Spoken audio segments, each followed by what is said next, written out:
राहुल नार्वेकर पुन्हा विधानसभा अध्यक्षपदी राहुल नार्वेकर यांची एकमतानं निवड। कन्नडिगांची मराठी भाषकांवर दडपशाही, महाराष्ट्र एकीकरण समितीच्या नेत्यांची धरपकड, कोल्हापुरातले ठाकरे गटाचे कार्यकर्ते बेळगावकडे। बेळगाव केंद्रशासित करा, आदित्य ठाकरेंची मागणी।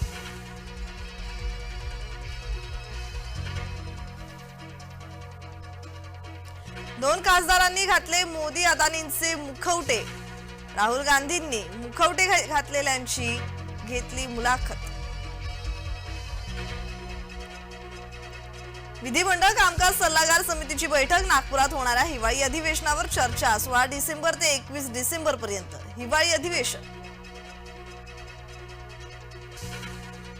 नागपुरातल्या हॉटेलमध्ये बॉम्ब ठेवल्याची धमकी, धमकीच्या मेलनंतर हॉटेलमध्ये थांबलेल्यांना बाहेर काढलं अग्निशामक दल, पोलीस आणि बॉम्बनाशक पथक घटनास्थळी। सिरियात असाद पर्व संपलं, बंडखोरांनी सत्ता उलथवली, पंतप्रधानांची मुक्त निवडणुकांची घोषणा। तापमान घसरलं, थंडी परतली, राज्यात थंडी वाढण्याचा अंदाज।